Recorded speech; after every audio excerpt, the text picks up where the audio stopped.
Okay, Section 2, Sutra 15. Parinama tapa samskara dukkhaṃ, guna vritti virodhak, ka or cha duḥkhaṃ, eva sarvaṃ vivekinaḥ. Parinama tapa samskara dukkhaṃ, guna vritti virodhak, cha duḥkhaṃ eva sarvaṃ vivekinaḥ. On account of change, acute anxiety, suffering, impression, stamped with a tendency, pains, 3 causes mentioned above, between the 3 gunas, and modification of the mind, on account of opposition or conflict, is pain, misery only to the enlightened, to the person who has developed discrimination. To the people who have developed discrimination, all is misery on account of the pains resulting from change, anxiety, and tendencies, as also on account of the conflicts between the functioning of the gunas and the vrittis of the mind. If virtue and vice beget, respectively, pleasurable and painful experiences, the question may arise: why not adopt the virtuous life to ensure in time an uninterrupted series of pleasurable experiences and to eliminate completely all painful experiences? Of course, for some time the results of vicious actions we have done in the past would continue to appear. But if we persist in our efforts and make our life continuously and strictly moral, eliminating vice of every description, a time must come when the samskaras and karmas created from vicious thoughts and actions in the past would get exhausted, and life, henceforth, must become a continuous series of pleasant and happiness-giving experiences. This is a line of thought which will appeal especially to the aspirant who is having a nice time and is attached to the nice things of the world. The philosophy of kleshas will appear to him unnecessarily harsh and pessimistic, and the ideal of a completely virtuous life will seem to provide a very happy solution of the great problem of life. It will satisfy his innate moral and religious sense and ensure for him the happy and pleasant life that he really wants. The orthodox religious idea, which requires people to be good and moral so that they may have a happy life here and hereafter, is really a concession to human weakness and the desire to prefer the so-called happiness in life to enlightenment. This idea of ensuring a happy life by means of virtue, apart from the impracticability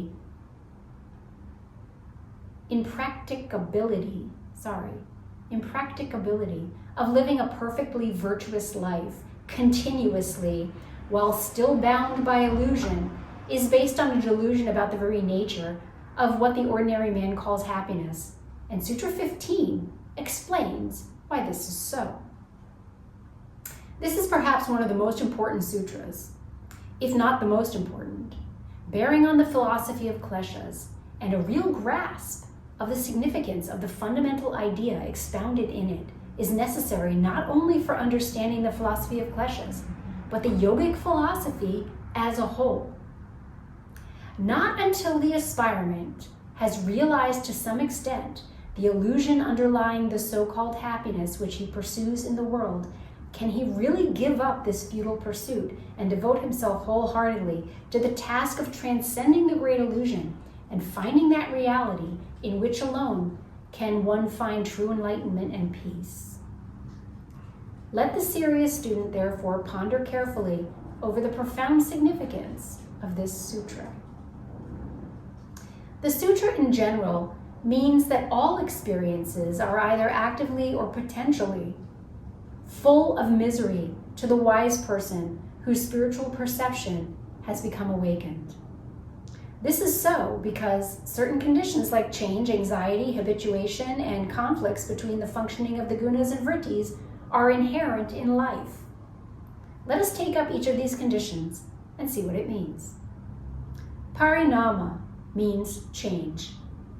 It should be obvious to the most unintelligent man that life as we know it is governed by a relentless law of change, which is all pervasive and applies to all things at all times. Nothing in life abides right from a solar system to a grain of dust. And all things are in a state of flux, though the change may be very slow, so slow that we may not be conscious of it. One effect of Maya is to make us unconscious of the continuous changes which are taking place within and without us. People are afraid of death, but they do not see the fact that death is merely an incident in the continuous series of changes in and around us. When the realization of this continuous, relentless change affecting everything in life dawns upon an individual, he begins to realize what illusion means. This realization is a very definite experience and is one aspect of Viveka, the faculty of discrimination. The ordinary man is so immersed and completely identified with the life in which he is involved that he cannot separate himself mentally from this fast-moving current. Theoretically, he may recognize the law of change, but he has no realization. The first result of this realization when Viveka dawns is fear. The very ground from under our feet seems to have been cut away. We seem to have no foothold, nothing to which we can hold on in this fast-moving current of time and material changes. The whole universe appears to be a swirling flux of phenomenon like water running under a bridge. People and objects around us which appeared so real become mere phantoms in the panorama which is passing before us. We seem to be standing in a void, and the horror of loneliness, unspeakable, engulfs us. What do we do when this realization comes to us accidentally or as a result of deep and continuous pondering over the real nature of phenomenal life? We generally get alarmed, terrified, and try to shut it out again by plunging more violently into the activities and interests of the worldly life, even though we theoretically continue to believe in the unreality of the things around us. But if we do not try to smother this horrible vision and facing it squarely, take to the self-discipline prescribed in yoga, then sooner or later, beneath this fast-flowing stream of phenomenon, we begin first to sense and later to discern something which is abiding, which transcends change and gives us an eternal foothold. We begin to realize that the phenomena change, but not that in which the phenomena take place. We begin to realize that the phenomenon change, but not that in which the phenomenon take place. First only dimly, but later in its fullness, this realization of the eternal grows within us. But we have to pass through the valley of fear before this realization comes. We must see the whole solid world of man and things disintegrate and disappear into a flux of mere phenomenon before we see the real hidden beneath the unreal. It is only when we have passed through this kind of experience that we see with sadness the illusion and the pathos in the life of the world, in pursuit of little pleasures and ambitions, in the ephemeral love and happiness to which people desperately cling, in the short-lived glory of the man in power, in the effort to hold tenaciously to things which must be given up sooner or later. Viewed in this light, even the most exquisite pleasures and splendid achievements of life pale into insignificance, nay, assume the form of misery. It is the usual practice to ask a man under sentence of death to name any simple pleasure which he would like to indulge in before he is executed, a drink, a dish which he likes. But those who see such a man satisfying his whim for the last time are conscious of a peculiar pathos in this desire to clutch at pleasure before death snuffs out the life of the individual. To the man in whom Viveka has been developed, the pathetic pursuit of pleasures, ambitions, and the like appears in a similar light. We are all under sentence of death in a way, only we are not conscious of this fact and do not know when that sentence will be carried out. If we did, all our so-called pleasures will cease to be pleasures. Tapa. The second affliction which is inherent in human life is tapa, or anxiety. All pleasures, indulgences, and the so-called happiness are associated with anxiety, conscious or subconscious. For indulgence in pleasure or dependence for our happiness on the uncertain and passing things in the outer world owing to attachment means fear of losing those objects which give us pleasure or happiness. If we have money, then there is always the fear that the money may be lost and our security may be threatened. If we love people, then there is the fear that those people may die or may be taken away from us. Most of us have such fears and anxieties gnawing at our heart constantly, though we may not acknowledge or even be conscious of this fact.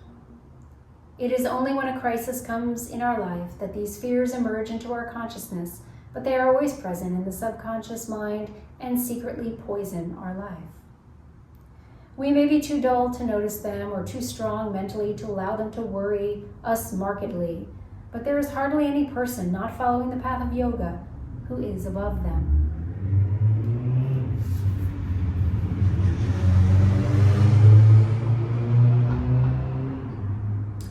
Samskara.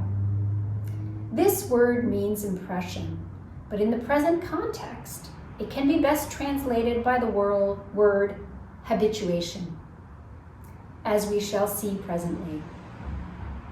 There is a law of nature according to which any experience through which we pass produces an impression on all our vehicles. The impression thus produced makes a channel for the flow of a corresponding force, and the channel thus becomes deeper and deeper as the experience is repeated. This results in our acquiring habits of various kinds and getting used to particular kinds of environment, modes of living, and pleasures. But there is at work, simultaneously, the law of change, referred to already, which is constantly changing our outer environment and places us among new surroundings, circumstances, and people. The result of this simultaneous action of two natural forces is that we are constantly acquiring new habits, getting used to new circumstances, and also being forced out of them. No sooner do we settle down in a new habit or a new environment than we are forced out of it, sometimes easily and gradually, at other times roughly and suddenly. This continuous necessity for adjustment in life is a source of constant discomfort and pain to every individual. Nature hardly allows us breathing time and is continuously driving us into new kinds of experiences, much as we would like to settle down in our grooves and comfortable positions which we have gained. Of course, the intelligent man accepts this necessity for adjustment and does what he can to reconcile himself to it, but the fact remains that this is a major affliction of life from which everyone would like to be free. Guna vritti viroda. The word vritti is sometimes taken to refer to the gunas and to mean the modifications or fluctuations of the gunas. According to this interpretation, guna vritti viroda would be the opposition or conflict between the functioning of the three gunas amongst themselves.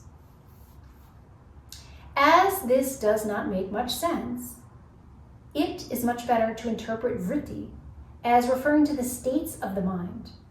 Guna vritti viroda would then mean the conflict between the natural tendencies caused by the preponderance of one of the gunas and the states of mind which are constantly changing. Such a conflict is very common in human life and is the cause of much dissatisfaction in life of the average individual. The following example will illustrate this conflict and show how it is one of the major causes of human misery.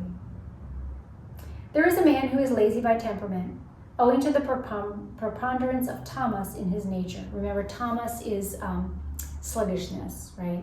Inactivity, inertia, dullness. He hates activity, but is placed in circumstances where he has to exert himself for his living.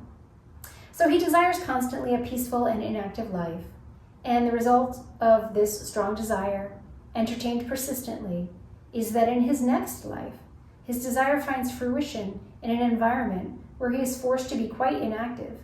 he may be born as an Eskimo or be placed in charge of a lighthouse. But in this life, there may be a preponderance of rajas. Remember, rajas is like intensity, passion, activity, fire, right? There might be a preponderance of rajas in his nature, and he therefore wants activity in an environment where not much activity is possible. He therefore frets and is as dissatisfied with his new lot as he was with the old. Sometimes this conflict between the gunas prevailing at the time and the state of mind or desire is of a temporary nature, but it always has the effect of producing discontentment for the time being. Thus, nature, by the natural operation of its laws, is bringing about constantly these oppositions between our tendencies and the states of our mind, and this is why we see everywhere general discontentment. Nobody seems to be satisfied with his lot or circumstances. Everyone wants what he has not got. That is how guna vritti viroda becomes one of the causes of human misery in general. The wise man sees the inevitability of all this and therefore renounces desires altogether, taking what comes to him in life without elation or resentment. What we should remember in this connection is that every set of circumstances in which we find ourselves is the outcome of our own desires, although by the time a particular desire finds fruition, it may have been replaced by another desire of an opposite kind. Our desires cannot, by the very nature of things, find immediate fulfillment, and there must be a certain time lag in their realization.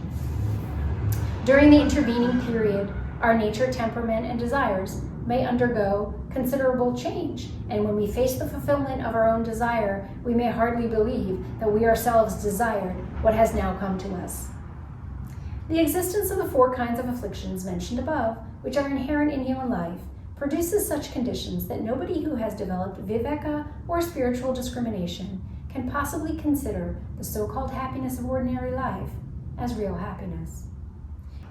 It is true that to the man of the world immersed in its illusory pursuits of pleasure or power, life may appear to consist of a mixture of pleasures and pains, joys and sorrows. But to the wise man whose spiritual faculties have become awakened, all life must appear full of misery, and its illusory happiness merely a sugar-coated pill containing only pain and suffering hidden inside. This is a statement which may appear to give a distorted view of life, but let the student ponder deeply over these facts. These hard facts of life, and it is probable that he will also come to the same conclusion. Anyway, unless the aspirant for the yogic life realizes the truth enshrined in this sutra, he is not really fully qualified to attempt the long and difficult climb which leads to the mountaintop of self-realization.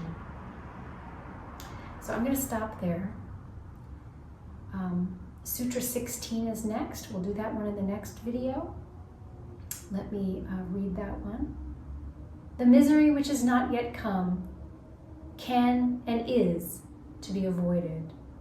The misery which is not yet come can and is to be avoided. Well, great. Let's figure out how to avoid the misery which has not yet come. Oh, a picture of my guru in the book. It's so sweet to see her face. All right, I'm going to stop for now. And we'll resume and discover how to avoid the misery which hasn't yet come. Thank you for joining me today. Until next time.